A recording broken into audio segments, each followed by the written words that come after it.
Good evening to Professor Singer. I think it's 8:04 p.m. for him. Thank you for joining in so late. So today's discussion is on the topic effective altruism, and we have with us Professor Peter Singer, arguably the most famous ethicist in contemporary times. Though interestingly, my first tryst with Professor Singer's work was in a debate he participated in with John Lennox on Is There a God? And one of the issues clearly there is the problem of theodicy. How does a benevolent God permit evil to occur? And then gradually I engaged with Professor Singer's academic work, such as Animal Liberation and Famine, Affluence, and Morality, the two most famous essays that Professor Singer has written. And it's really grateful that Professor Singer has agreed to take out time from his busy schedule and speak with us. I'll just briefly read out a profile of Professor Singer because convention compels me to do so, and then I'll hand it over to him for his opening remarks on today's theme. So Professor Peter Singer has taught in several countries, England, United States, and Australia, and has since 1999 been the Ira W. DeCamp Professor of Bioethics at the University Center for Human Values at Princeton University, as I mentioned before. He first became well known internationally after the publication of Animal Liberation in 1975, and his other books include Practical Ethics, The Expanding Circle, How Are We to Live, Rethinking Life and Death, Pushing Time Away, and The Life You Can Save, and many more, including collaborations with Buddhist philosophers and works such as Animal Liberation Now. In 2012, he was made a Companion of the Order of Australia, the nation's highest civic honor, and he has founded the charity The Life You Can Save and is the founding co-editor of the Journal of Controversial Ideas. And in 2023, he shared with Professor Steven Pinker the BBVA Foundation Frontiers of Knowledge Award in Humanities and Social Sciences. So Professor Singer, thank you so much for agreeing to be with us today. I'd like to hand it over to you now for your opening remarks.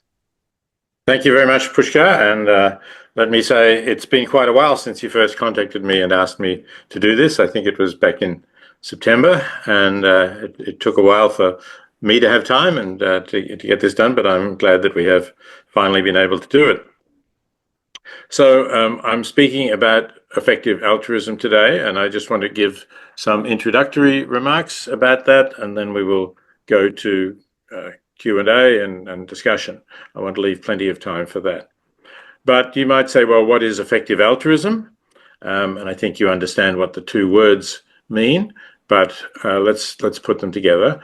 So altruism, of course, is the idea of doing good for others, essentially not thinking only of yourself. It's the opposite of egoism, but rather of trying to make the world a better place in some way.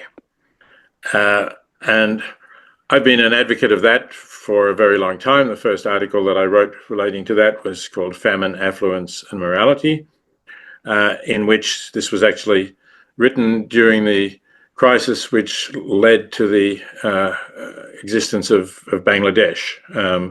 So quite a long time ago, 1971, when the people in what is now Bangladesh and was then East Pakistan wanted some autonomy within Pakistan, and the Pakistani army brutally repressed that movement, and there were something like 9 million refugees who fled across the border into India, and India had to feed them and appeal to the world for assistance, and not nearly enough assistance was forthcoming.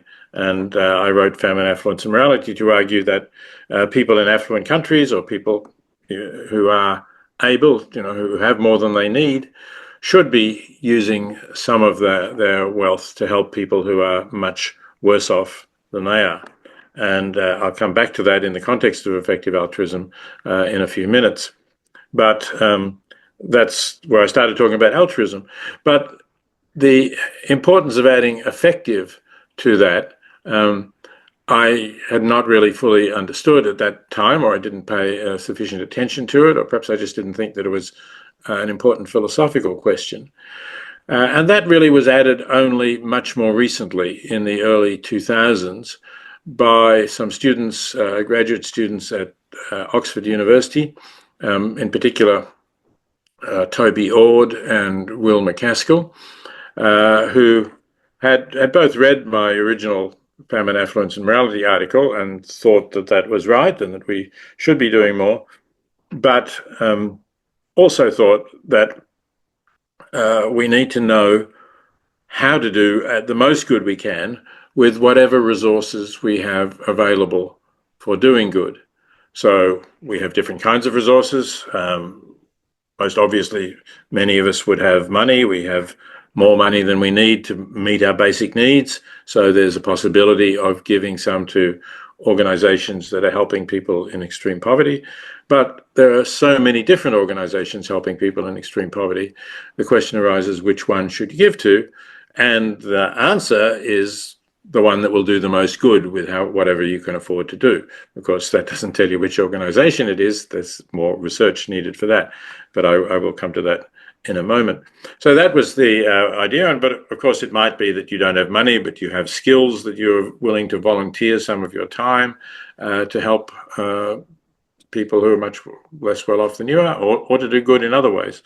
So whatever the resources are, the idea of the effective altruism movement is that you should do the most good with those resources. And that's particularly important for a reason that I will come to. I'll illustrate that in just a moment.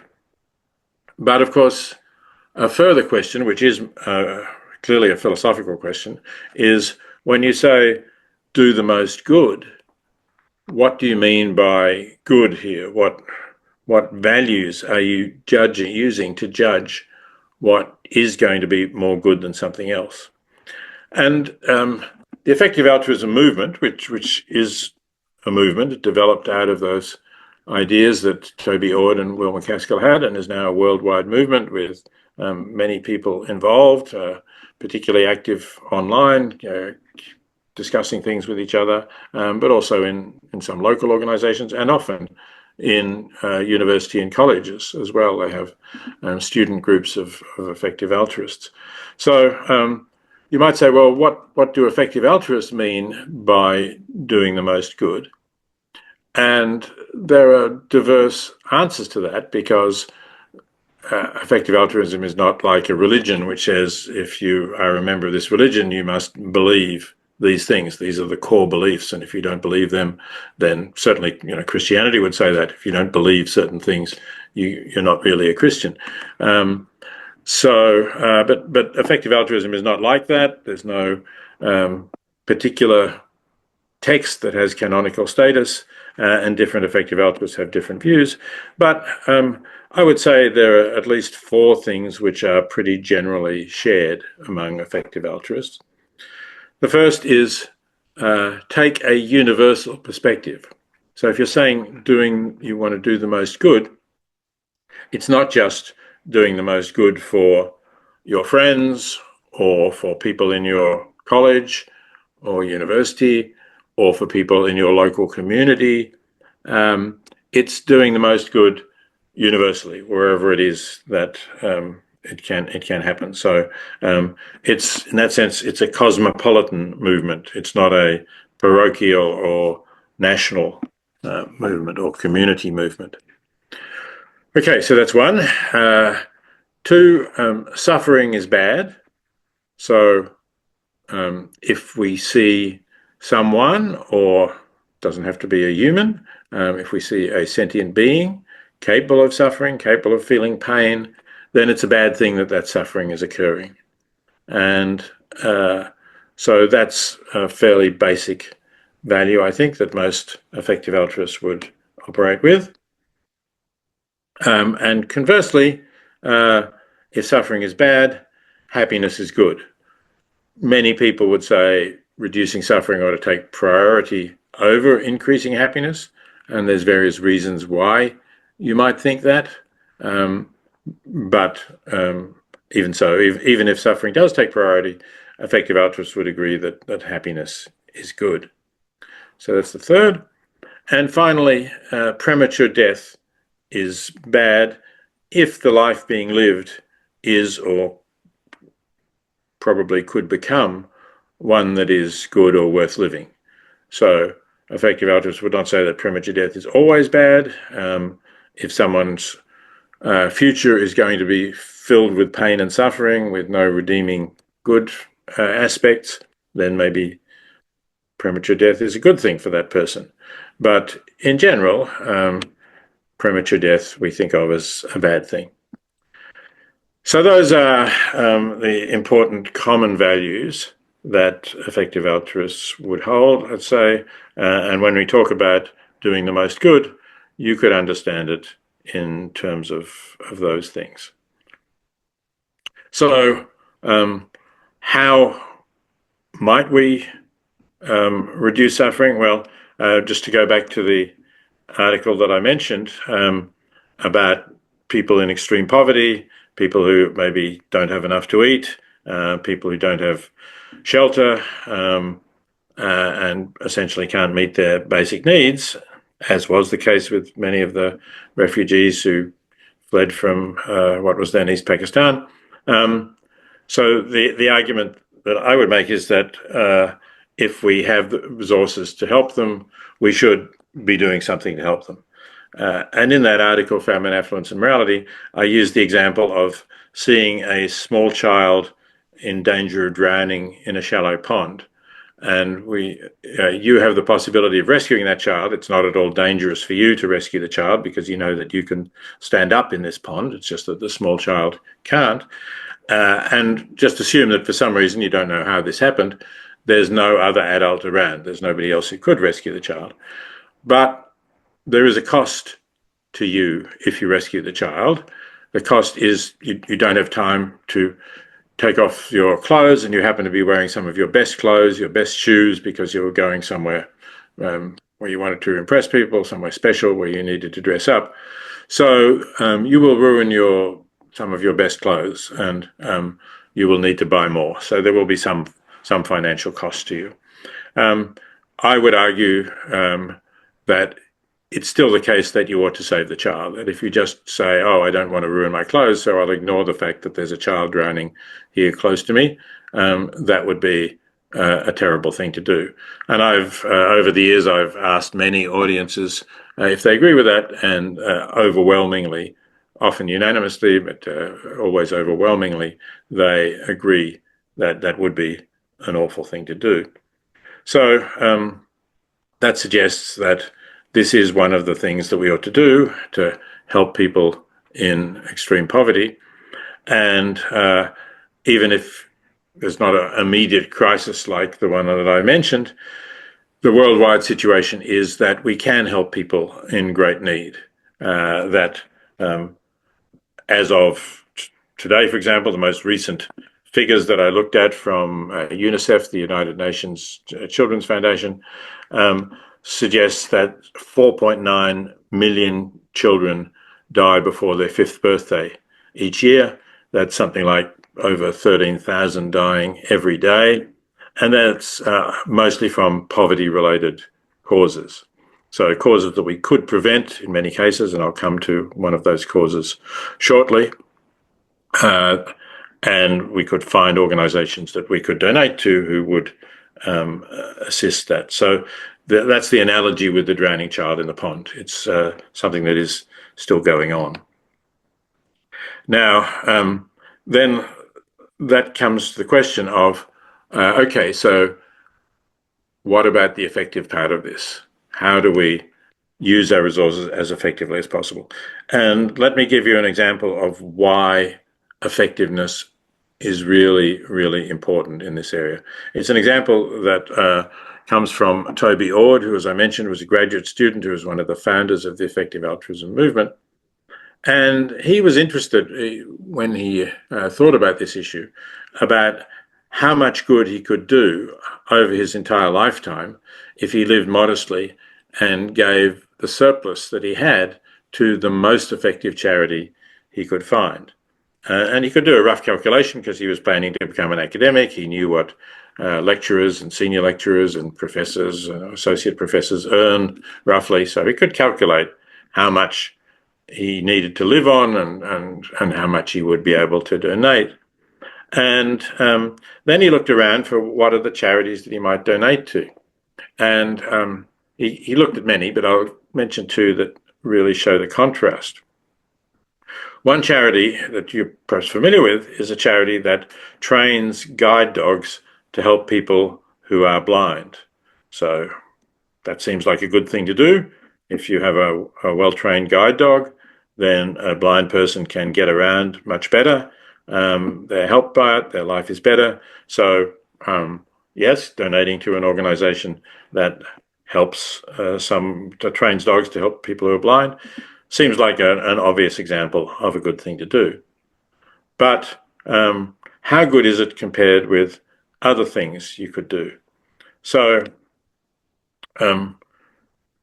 when Ord looked at how much it cost to train a guide dog, and he was living in, as I said, in Oxford, so in the UK. Costs would be similar in Australia, where I am, or in the United States. They're probably somewhat lower in India because of lower wages. But in the countries that Ord looked at, it cost about $40,000 to train one guide dog to help one person. And of course, you also have to train the person to work with the dog. And it's basically the labor. It's a long process that takes time to have a really reliable guide dog. So that's why it's quite expensive. And then Ord looked at another possibility, treating trachoma in low-income countries. Trachoma is a microorganism that gets in people's eyes and is the leading cause of preventable blindness worldwide. And it's quite easy to treat.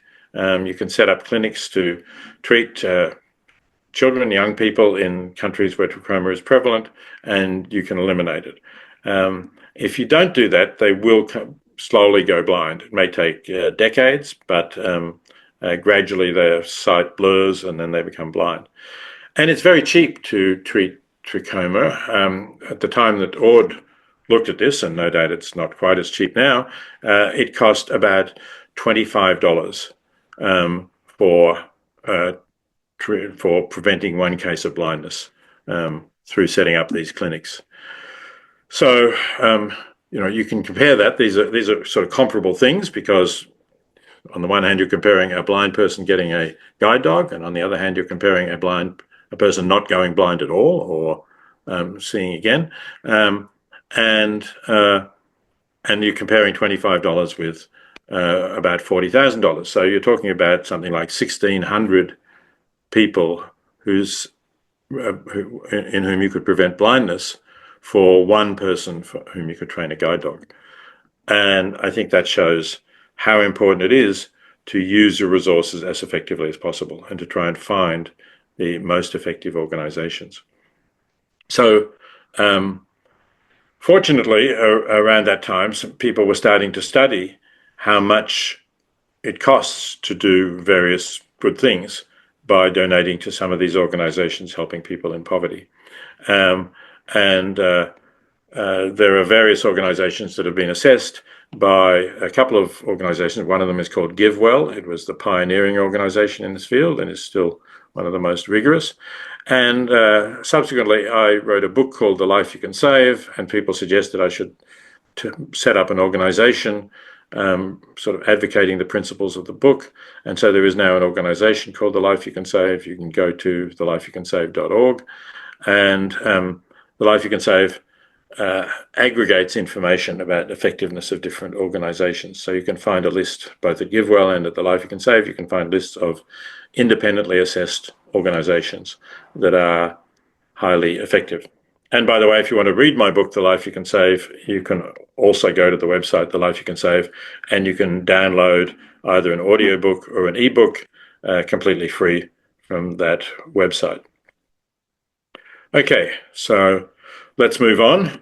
I've talked about one way of helping people to reducing suffering and helping people in extreme poverty. There are many other things that I could have mentioned. Distributing bed nets to protect children against malaria, which is a major killer of those children who die before their 5th birthday that I mentioned. That's also a highly cost-effective thing to do.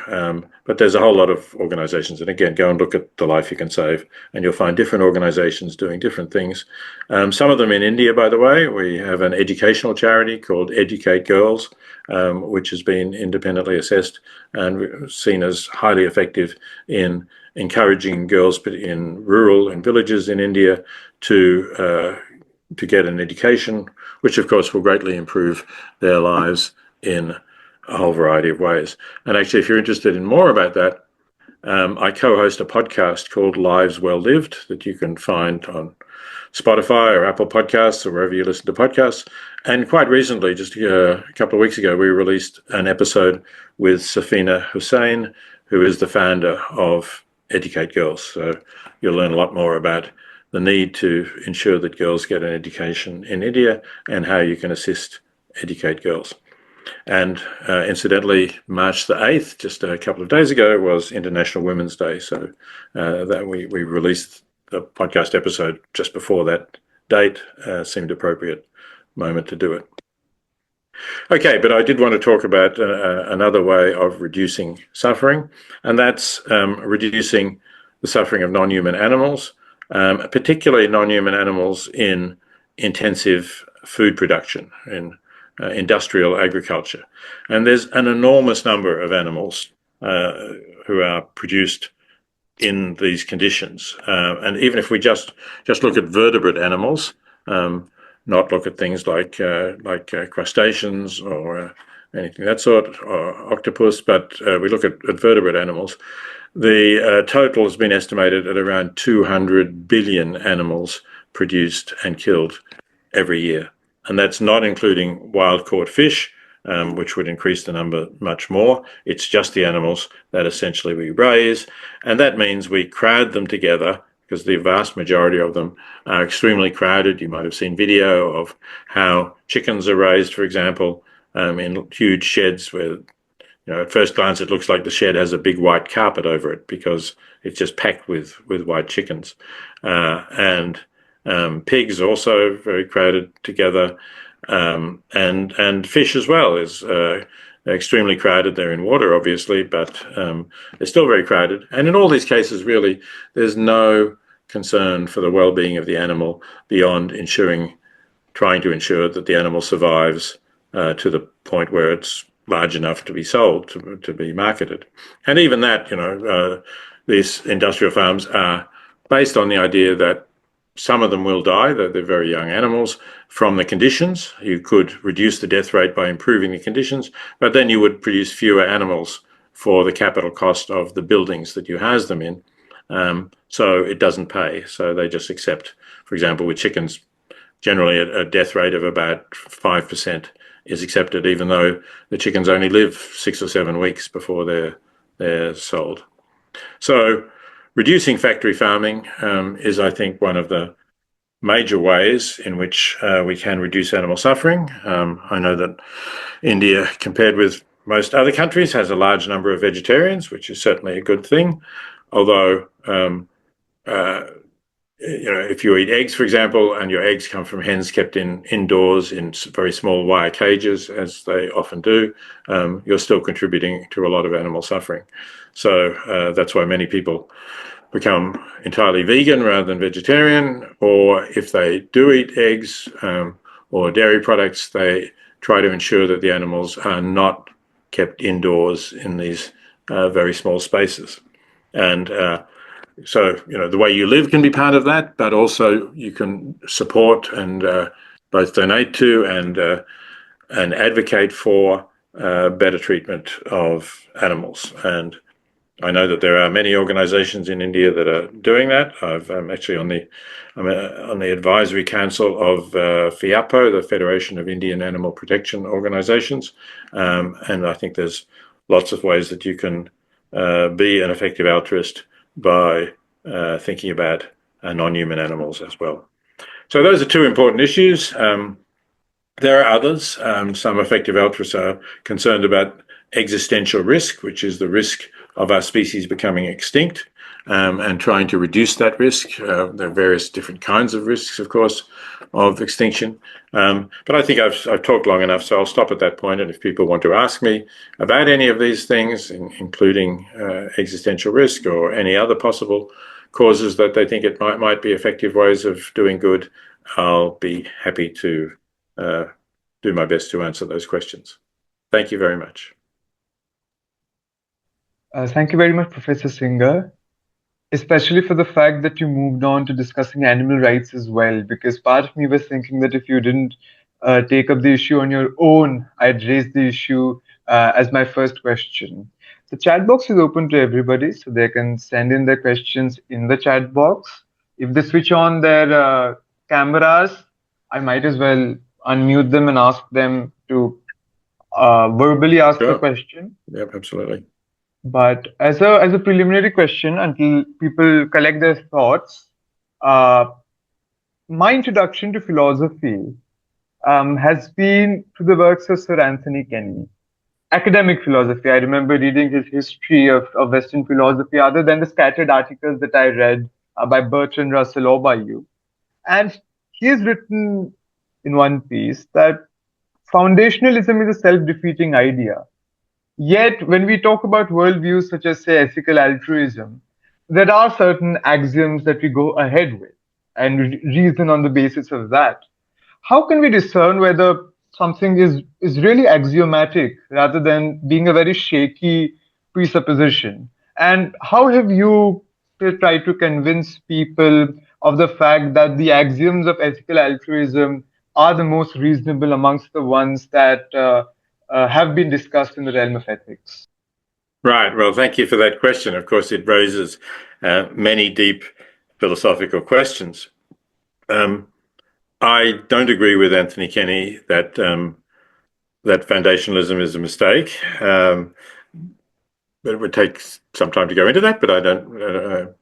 If somebody wants me to go into that, I can. But let me say that as far as effective altruism is concerned, I put up those 4 values, and I think one could just say, well, do you disagree with any of these values, or do you think that those 4 are important? And then I'm not necessarily arguing that they are objectively true. I'm just saying if those are your values, then why not act on them? That would be a good thing to do. So that's, if you like, the easy way out, which doesn't get into too many difficult questions. I think there is a different answer, and I have co-authored a book called The Point of View of the Universe, co-authored with Katarzyna de Lazari-Radek, who actually also co-hosts the podcast that I mentioned, Lives Well Lived. And that book is really an attempt to put forward the views developed by Henry Sidgwick. Henry Sidgwick was an English utilitarian. He's relatively little studied, which is why we wrote that book. He's known by academic philosophers, but he's not much known elsewhere, whereas many people know that Jeremy Bentham was the founder of utilitarianism, the English school of utilitarianism. Many people know about John Stuart Mill, especially for his famous essay on liberty, but also for the subjection of women, which he argued for an early sort of feminist view. And he was also a utilitarian. But as a philosopher, I think that Sidgwick was a better philosopher than either Bentham or Mill. Maybe he was less original than Bentham, who wrote an immense amount of different topics. But he was a very careful philosopher. And he based utilitarianism on what he said were self-evident axioms. And one of those, for example, is that the good of any one being is of no greater importance from the point of view of the universe, he said. He didn't think the universe actually has a point of view, but this is like trying to take that perspective. The good of one individual is of no greater importance than the good of any other individual, assuming that there are similar amounts of good involved. So in other words, if you have 2 people who have similar capacities for pain or pleasure or happiness or suffering, then they're equally important. You shouldn't say that one is more important. And this is something in a way I already touched on. You shouldn't say that one is more important because he's from the same country that I am, or holds the same religion, or anything like that. We should really regard all beings as equally significant in terms of their equal capacities to suffer.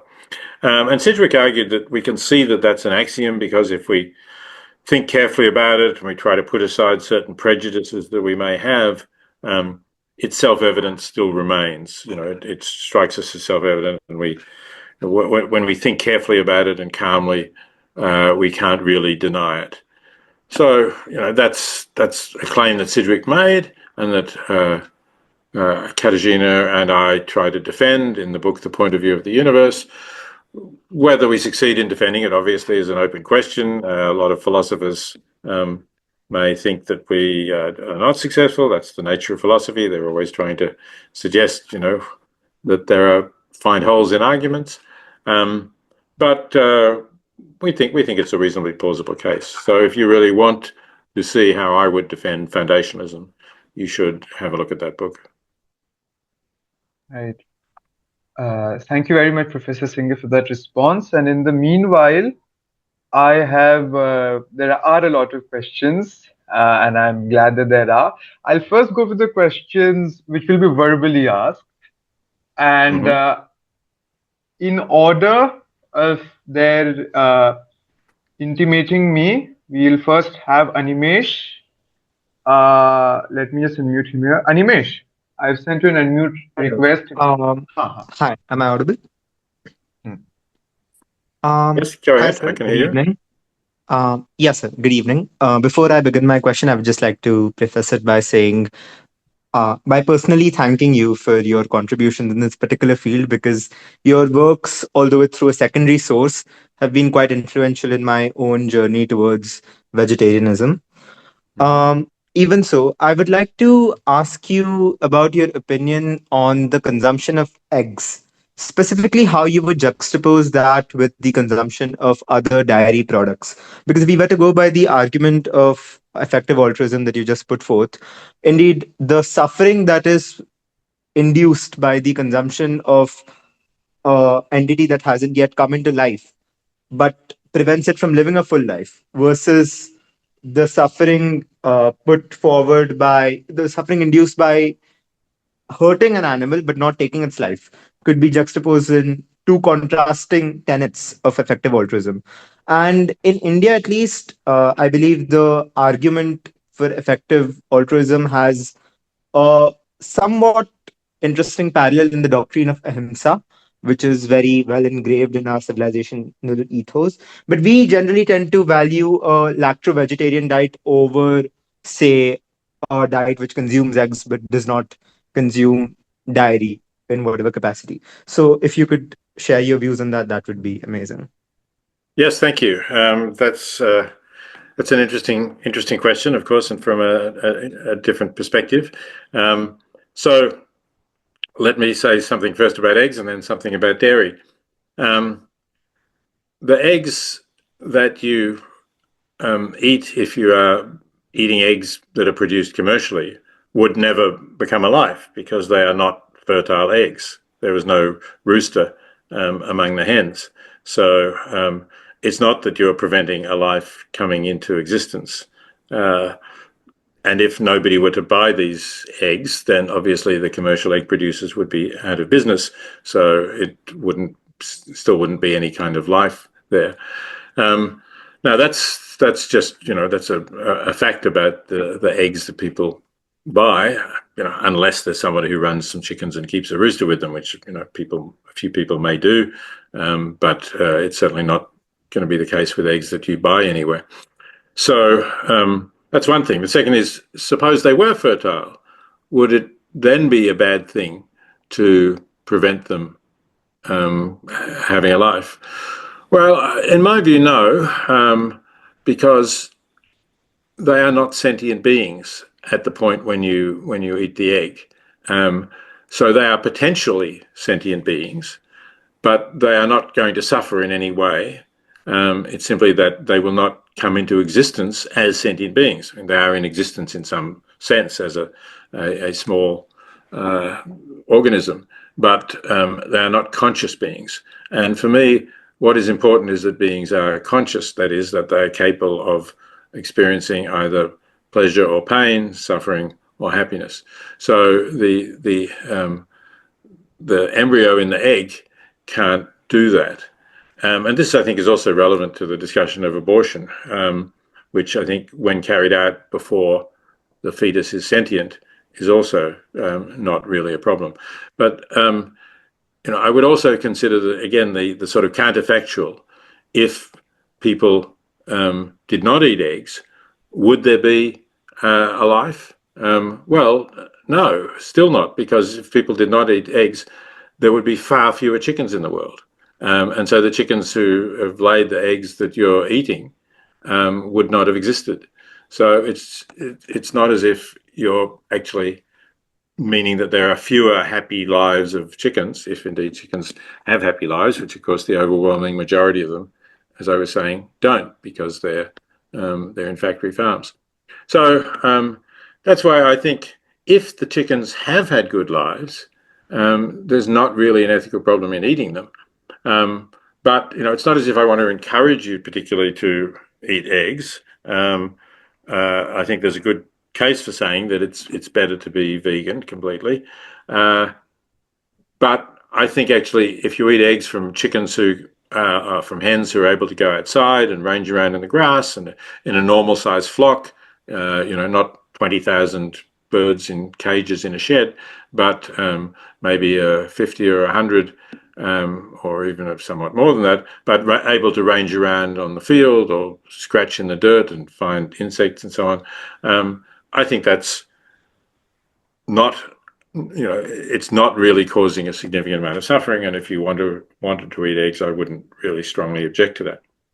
Now, what about the dairy cows? I think actually, again, I'm speaking for me in the Western countries that I live, and India is somewhat different, but I'm not quite sure how different really.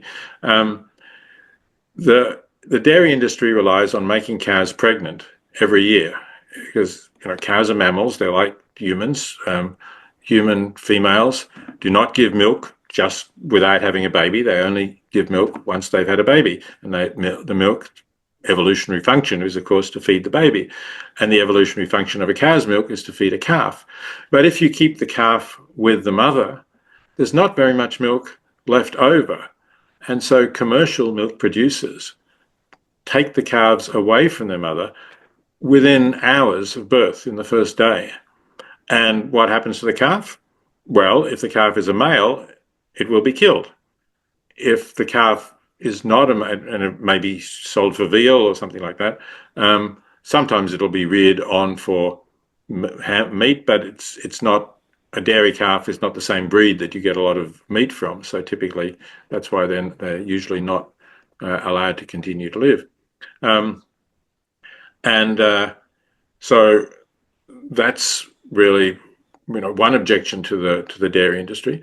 Another is just separating the calf from the mother causes suffering to both. There's a very strong bond between the cow and her calf, so that already causes suffering. And there are very, very few dairy farms which allow calves to stay with their mother. I mean, here in Australia, I have found exactly one, and the milk costs about 6 times as much as the milk that you buy in a normal supermarket. So yes, that's nice, but it's nice if you can afford it, but it's very rare. And of course, often too, the cows, and again, this may not be the case in India. I would hope it's not, but the traditional idea of a farmer having 50 or 100 cows, and they can go out on the pasture, and then they come in the evening and they get milked.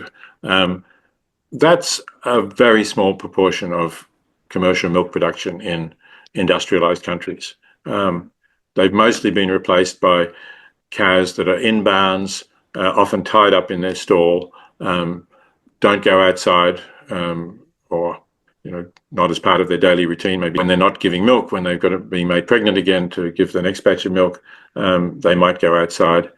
But it's a very bad life for cows as well. So at least in the countries in which I live, I think it's better for people to eat eggs from free-ranging hens than it is to eat milk or dairy products from cows, unless they going to find these products from the dairy farmers who actually allow the calves to stay with their mothers. But as I say, that's almost non-existent. Thank you so much, sir. That was more than what I could ask for from an answer. Thank you.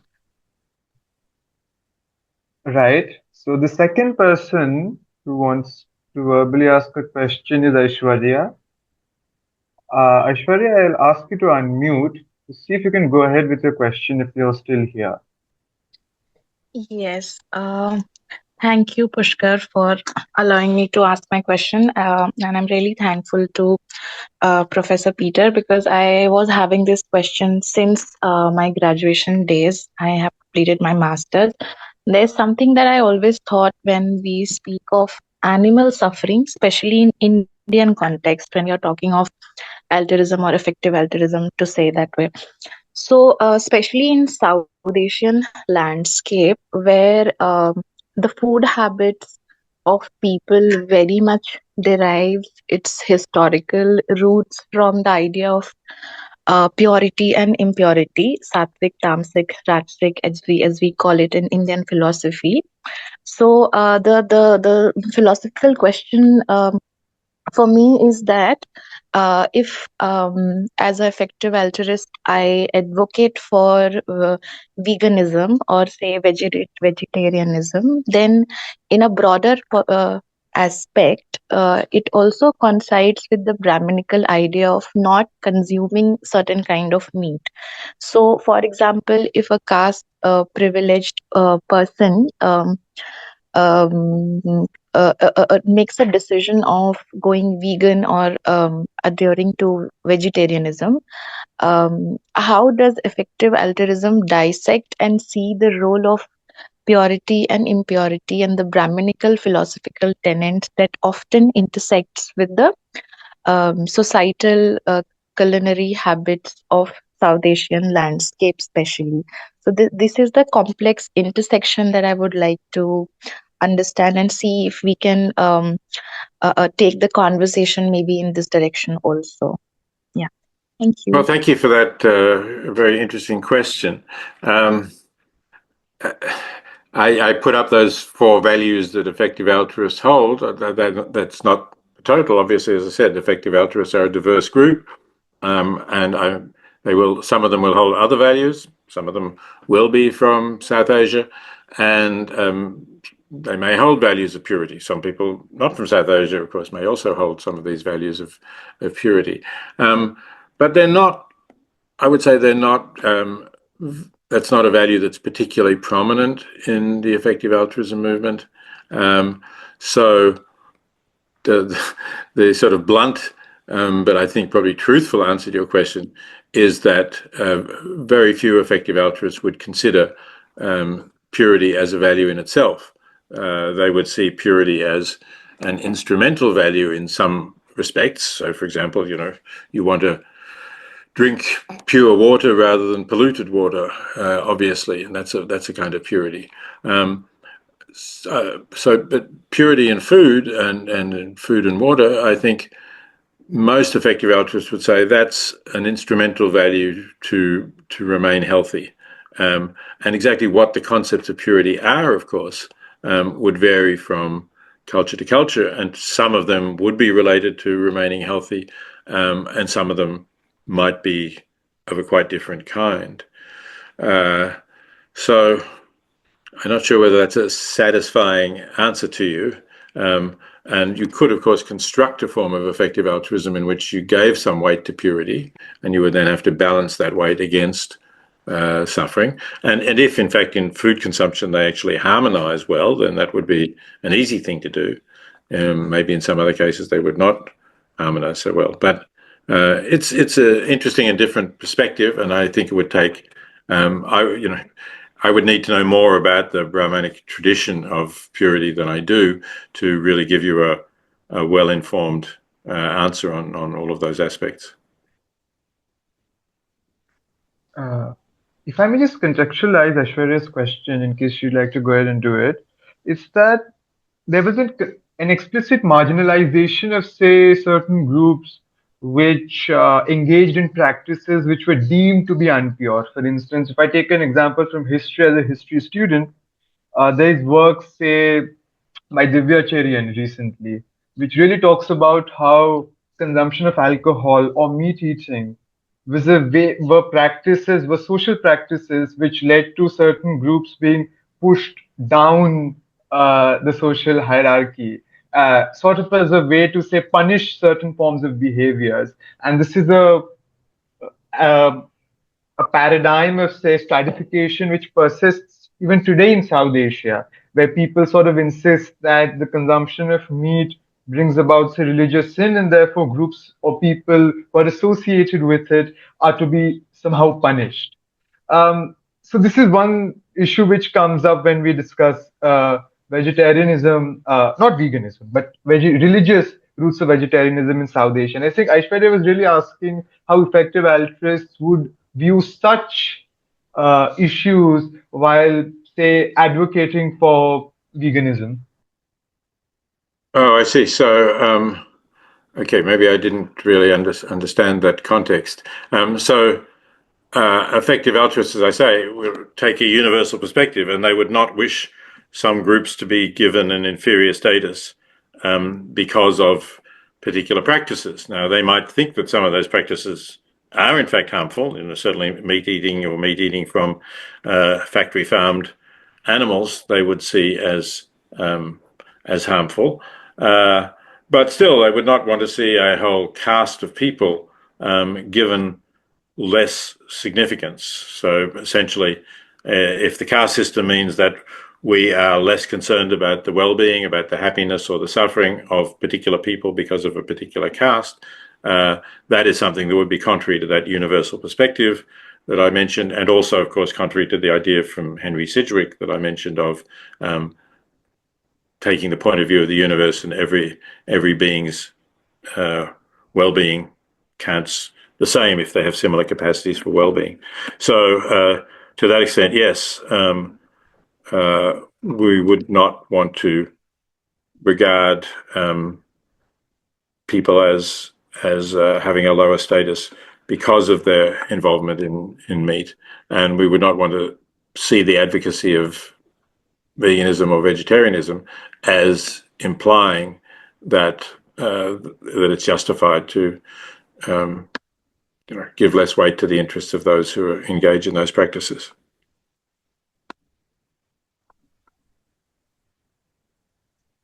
Absolutely, sir. I think her question wasn't sort of an insinuation on these lines, but really a question as to how people who are already dealing with this issue could sort of perhaps balance their rhetoric, or perhaps people working in the South Asian context whom you know who have actually tackled these issues. But perhaps you could guide us to that, and we could move on to other questions then. It wasn't really an insinuation on these lines, just to right. clarify. I see. Yeah.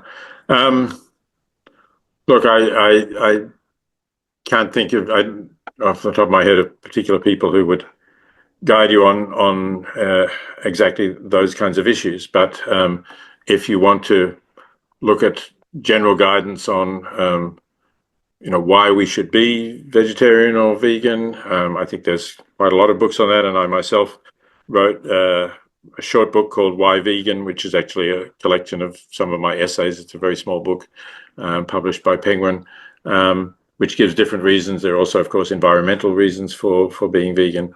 But I think we probably should move on. I think I can't really say anything much more that's very useful on that. Absolutely. And I think a universalist argument would really mitigate against such discrimination or bigotry as well. So I think we can leave it at that. And move on to a question by Utkarsh Mishra. Send it in the chat box. I'm reading it out for everybody. Good evening, Professor.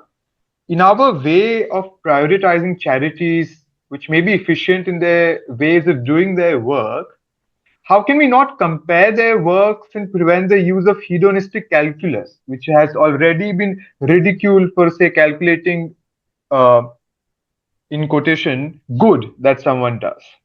As a follow-up, he asks, is the international order really ideal enough to follow the principles of effective altruism? So it's a two-part question. Okay, so firstly, it's of course very difficult to measure or calculate well-being across different people, even across different nations and cultures. But I think those who ridicule the hedonistic calculus don't offer anything else in its place. And yet I think we all are in circumstances where we have to actually try to work out what will leave people better off. I think governments have to do that when they're adopting social policies. They should think about the impact of those policies on whether they will make people on the whole better off or worse off. We do it with our friends when we have to do collective decision making. You know, you have a group of friends and you say, well, where will we go on vacation? And some people may say, well, let's go to the mountains. I really enjoy mountain scenery and hiking in the mountains. And someone else will say, no, you know, let's go to the beach. We can swim and maybe surf. And, you know, if you are going to do something as a group, you have to really think about, well, what do most people want here and what will lead to the best enjoyment of the holiday, plus, you know, maybe educational value or other things as well. So we all do calculate how to maximize pleasure and pain, or at least, you know, rough approximations of that. And maybe one day we'll learn to do it better. There are people working on trying to measure that. The World Health Organization talks about the global burden of different diseases to know where it should spend money in trying to reduce diseases. It's talking about, it tries to measure how bad it is to suffer from particular diseases and take that into account in deciding its priorities. That's a kind of a hedonistic calculus, or a you know, negative hedonistic calculus, how you can reduce suffering more. So I think that is something that we should do as best we can. Maybe it's not the only thing we could do. I'm sorry, I've now forgotten the second part of that question. There was another part to it. You could remind me. Oh, it's in the chat box, isn't it? Yeah. Right. He asks, is the international order really ideal enough to follow the principles of effective altruism? Well, why do we need the order to be ideal? It's certainly not ideal. It's very far from being ideal. But we are still in this situation where we have opportunities to make both people and animals better off or worse off. And of course, it's not ideal. I mean, you know, let's take that example I mentioned of supported that one of the organizations The Life You Can Save recommends is called the Against Malaria Foundation. And it distributes bed nets in regions where malaria is a problem. And where malaria is a problem, it tends to kill small children. They're the most likely to die. It causes a lot of other suffering, because I actually had malaria myself once and came back 2 or 3 times. It was a very unpleasant disease. So if you can prevent malaria, you'll give people better lives and you'll save some lives. And, you know, that fact that you can save a life, I think the calculation is for about $4,500. You can save a life by distributing bed nets in malaria-prone regions. You know, that's a sort of statistical calculation on how many bed nets you have to spread before you're statistically likely to have saved a life. And that's a very uneven world, right? A very non-ideal situation, because here there are children dying because they lack a bed net. And, you know, then you go to an affluent country and there are people where they will spend literally millions of dollars, or certainly many, often hundreds of thousands of dollars on treatment against cancer, which may or may not save their life. Sometimes it does, sometimes it extends their life only by a few months. So that's a very unequal world. And I think it's far from an ideal world. But I don't really see why that means that we shouldn't practice effective altruism. I just think that actually means it's even more important to work out what is the most effective thing to do, and more important to help others, because you can make such a big difference at relatively modest costs.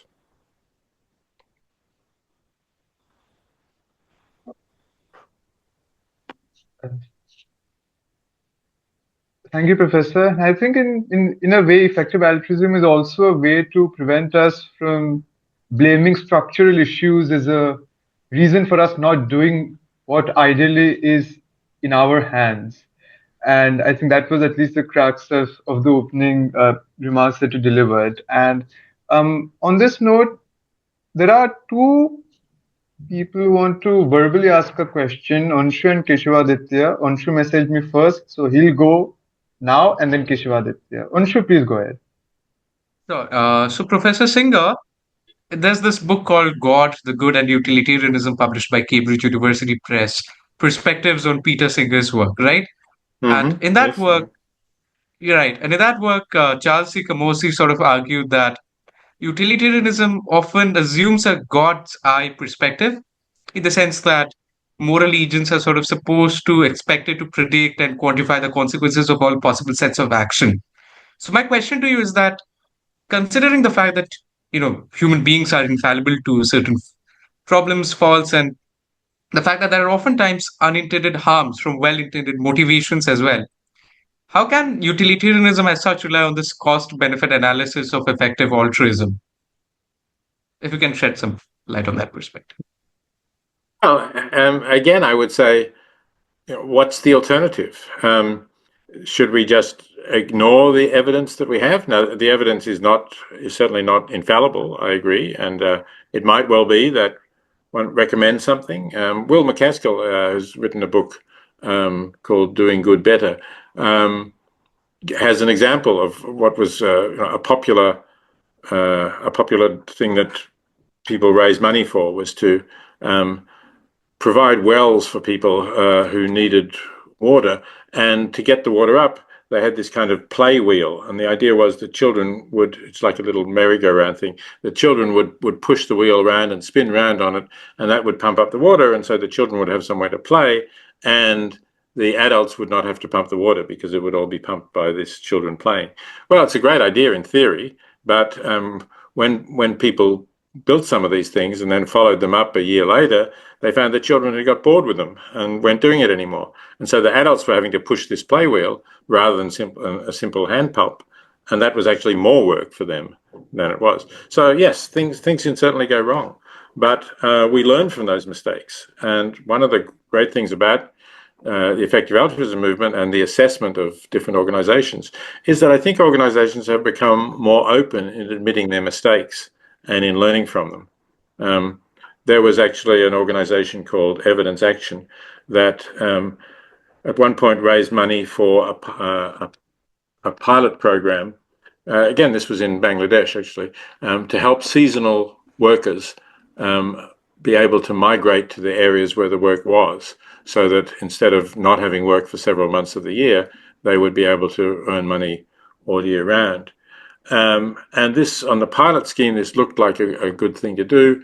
But then when they made it larger, they scaled it up, they found that it wasn't really working, that the workers were not keen to move away from their areas. And, then if they did go, they had to find accommodation, so on. Basically, they didn't earn significantly more money. So they actually published this, whereas previously I think a lot of organizations would have covered it up and just said nothing about it. But they published their mistake, and they told GiveWell, who had assessed them and recommended their program, you should stop recommending this program because it doesn't work and we're not going to do it anymore. And I think that's the kind of attitude that you want. And you do learn from those mistakes. And I think we have to believe that we're capable of learning. We're capable of being more rational, more, getting better evidence for what we're doing. And so I don't really see much of an alternative. And although I respect Charles Camosy as a thinker and a philosopher, I think that you can't just abandon the idea of looking for evidence to find out the best ways of doing good. Anshu, unless you have any quick follow-up, I'll ask Keshwaditya to go ahead with his question. Nothing from my end. Thank you, Professor Singer, for answering that. You're welcome. Should I go on? I hope I'm audible. All right, perfect. Hello, sir.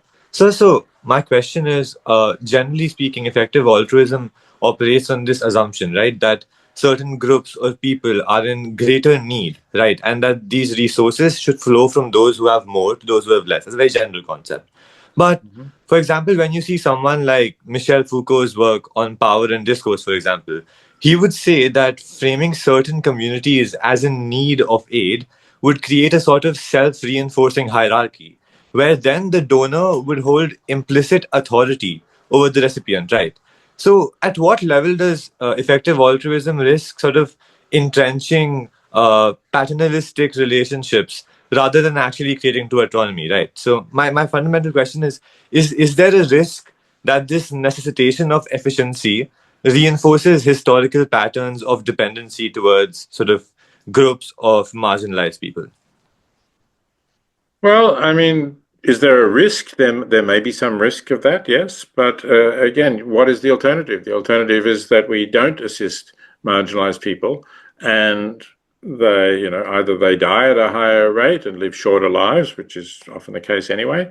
They remain in poverty. They don't have the means to escape poverty, and they have much worse lives. And I think actually, for Foucault to say, or for other wealthy people from wealthy countries living comfortable lives, to say we should not help these people is itself extremely paternalist. I think you need to go to these people and say, would you like help? And that is generally what aid organizations do now. They don't just walk into a village and say, you need this and we're going to give you this. They consult with the people in the village about what they see as their needs, and very often they will supply that. Now, they may say, well, we can't do that. That's not something we can do. We could do this if you wanted. This is the thing that we do, distribute bed nets, let's say, and that would help you in these ways. But if you don't want it, you don't have to take it. In fact, there's one of the organizations that the Life You Can Save recommends. It's called Give Directly. Simply gives people cash or offers cash to people. It finds some of the poorest villages. It works mostly in East Africa and Kenya and Tanzania, and says, would you like to have some cash? We have chosen this village, and we will give everyone in the village something like, I think, about $1,000 which for some of these people is more than their annual income. And then, so they do that, and then Give Directly sort of looks at what happens. It goes back after a while and sees, has this changed them? Are they better off? And generally the results are that they are better off. Maybe they're eating better. Maybe their children are in school where they were not in school before. Maybe they used the money to start a small business because they never had the capital to buy some goods to have a little store, maybe, and now they have a store, and maybe they're making more money from the store. Maybe they've been able to afford to replace their leaky thatched roof with a corrugated iron roof, and so they don't get wet inside their dwelling now when it rains. So it's not really paternalistic, I think, to say, look, there are people in other countries who will offer you cash if you want it. If you don't want it, don't take it. You don't have to have it. All right, sir. Thank you. I think that makes sense. Thank you.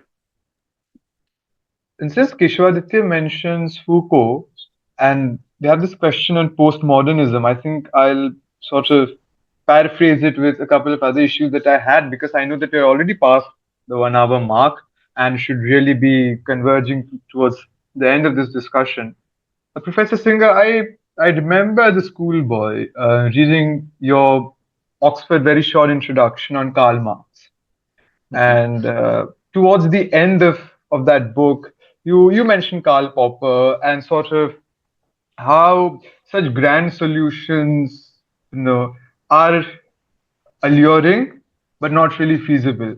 And I think that chain of thought has really been implicit in, say, in even Keshav's question, which sort of gets at the heart of why is there this structural inequality which necessitates effective altruism rather than, say, a grand radical restructuring of society which eliminates the need for such philanthropic ventures.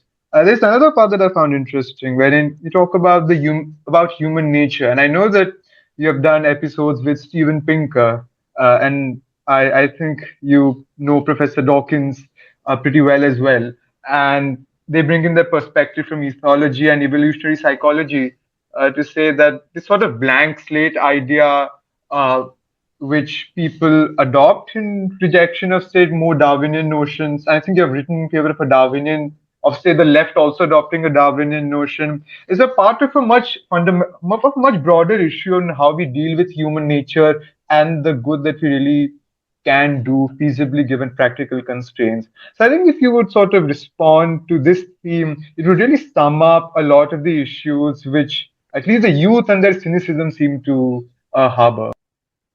Okay, very good question, and I'm glad you read the little very short introduction to Marx. I find Marx an interesting thinker, by the way, but I think he made some quite fundamental mistakes, and one of them was exactly this point about human nature, because Marx's whole ideas really depend on the idea that if you change the economic structure of society, people will be different. That people are, as they are, selfish and greedy because of they're living under capitalism. And if we sort of socialize the means of production and change the economy, they would be completely different. And that really just fails to take into account the fact that human nature was formed long before capitalism existed. Obviously, we evolved because our ancestors were better able to survive and find a mate and reproduce and rear children than other people who did not leave their genes in the population. And so there's a certain amount of basic selfishness, if you like, egoism, look after yourself first, built into human nature. And I think we have to just accept that, and we can certainly encourage people to be more altruistic. I don't think it's, we're irredeemably selfish. We have these capacities to reason and to recognize, as Sedgwick did, that we're just one person in the universe, and there are others whose needs are quite like ours. And one of the things I like about the effective altruism movement is that it has brought that out. It's brought people who were altruistic together through the internet. They've been able to talk to each other and realize that they are not so weird as they might have thought before, that there are many other people who think like that. And you see remarkable acts of altruism. Incidentally, I just mentioned one other thing that effective altruism has done fairly recently, and that is during COVID, a group of effective altruists said, the sooner we get a vaccine, the better, the more lives will be saved. Every day that we do not have an effective vaccine against COVID, thousands of people are dying. Well, what can we do to get an effective vaccine quicker? We could volunteer to be subjects in a challenge trial of candidate vaccines. So, this would greatly speed up the process. So, in other words, what they're saying is we would go somewhere, to some place, maybe a hospital, and some of us will be injected with one candidate vaccine, some of us will be injected with another candidate vaccine, some of us will be in a control group with no vaccine, and then we will all be exposed to the virus. And then we will see which vaccine is the most effective. And that would have greatly sped up the development of an effective vaccine. But there was a kind of a reluctance in the medical profession to do that, which has only slowly been overcome. So it didn't really speed up a vaccine for COVID, but it's now starting to take hold, and more of these human challenge trials, as they're called, are being done by altruistic volunteers who want to find a way of doing good for the world. So that's I think a remarkable example of a kind of altruism which shows that we're not universally selfish.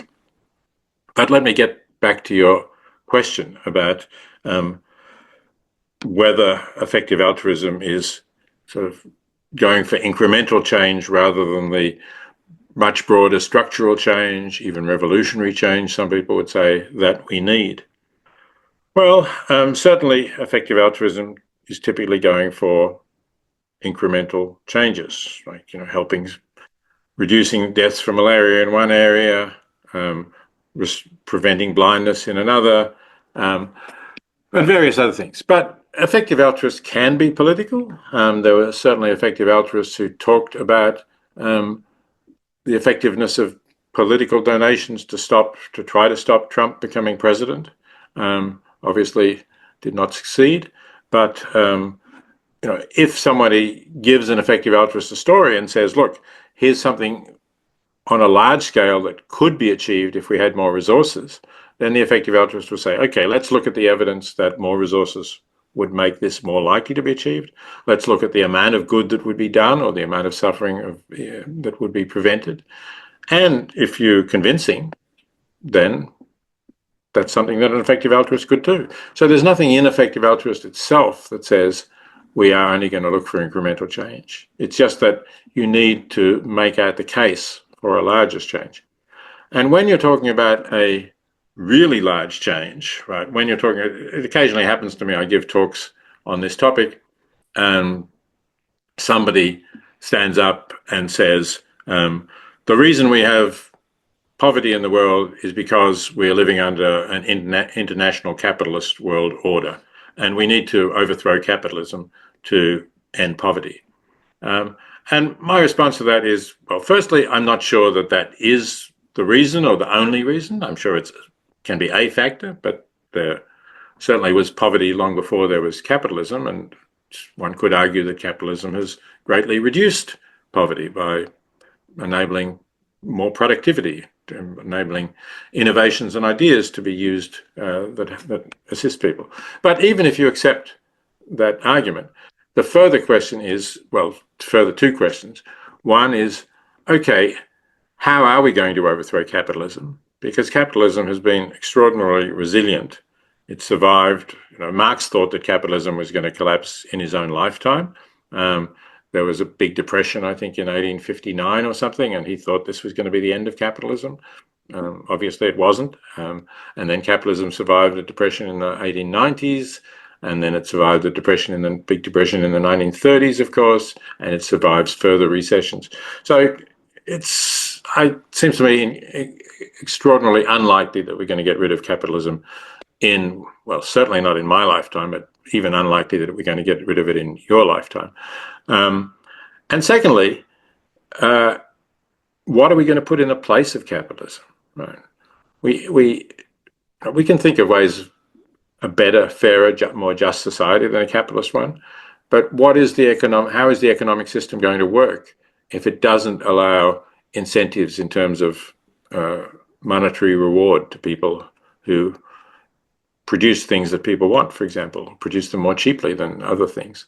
And we've seen attempts to do this. We've seen attempts in state communism in the Soviet Union and in China, for example. China abandoned real communism, in my opinion, under Deng Xiaoping. And although it still has somewhat authoritarian state structure and a lot of state intervention in the economy, if you go and spend time in China, and I was there just last October, it looks very much like a capitalist society in many ways, and there's great inequalities of wealth in China. Those systems don't work. We had, when Israel was founded, some of the idealistic socialists set up kibbutzim, collective settlements. They, generally speaking, have not flourished in the long run. They seem to flourish for a while, but they haven't spread, and most young people left the collective settlements and went to live in the cities. So it's hard to see exactly, what is going to be the alternative to capitalism and how we're going to get there. And if those two questions can't be answered, then I don't really see the point of saying we need to get rid of capitalism, because you basically have no idea how to do it or what you'll replace it with. Just to end, if you let me ask one final question, which pertains to the other punching bag of, say, college-educated students of at least my demographic, which is religion. And it sort of, I think, is linked also to your work as the foremost bioethicist of our time. We're not talking about theodicy or the other aspects of religion. I think your work in bioethics is at least appeal much more to me. And I think that as we are moving towards the 21st century, and we discuss, say, the controversy over euthanasia in Canada, wherein there's been a lot of furore over, say, medically assisted dying procedures, or say, your work on abortion rights, even as abortion rights is facing, say, a pushback in the United States is linked to this notion of, say, sanctity of life and religion. And these are issues which you have spent quite a bit of time, say, responding to and negating, even though they have landed you in quite a bit of controversy. So as we move towards the end of the program, I'd really love to sort of listen to your reflections on, say, not just taking controversial positions, but also the fact that of how notions of, say, religion and sanctity of life really impinge on the domain of bioethics and how it may be holding us back in the 21st century. Yes, thank you. I'm happy to close on that topic. So when I began working in bioethics, I've now been doing that for quite a long time, a little bit more than 50 years. The religious influence in bioethical decisions, and especially in life and death decision making, was much stronger than it is today, at least in most Western countries. Sort of the medical students who were trained were really not given any independent ethics or bioethics as part of their training. And instead they sort of absorbed ideas from doctors, which the doctors sort of had done for a long time. So traditional ideas just got handed down. And I think the development of bioethics, which really goes back to the 1960s, I suppose, has, while certainly including some religious perspectives, has brought in a lot of other perspectives. And many people have been able to see that those other perspectives have a sounder basis than some of the religious beliefs. And that some of the religious beliefs actually are sort of, basically at odds with some of the things that the people say. So, for instance, if you think about the Roman Catholic Church, it claims that every human life is equally sacrosanct.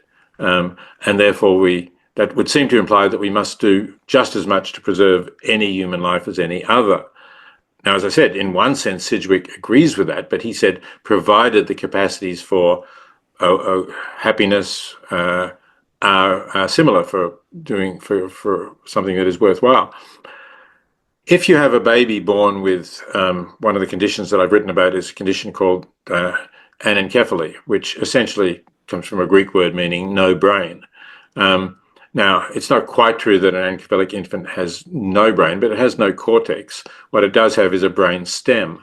So this is not brain dead, and it is a human life. There's no doubt that this is a human being, but it's a human being who will never be conscious, will never smile at the child's mother, for example. They won't recognize the mother, and there is really no future for that human being. Now, typically what happens, there's not so many of these babies born now because it can be diagnosed in uterus, and then women will almost always elect to terminate the pregnancy.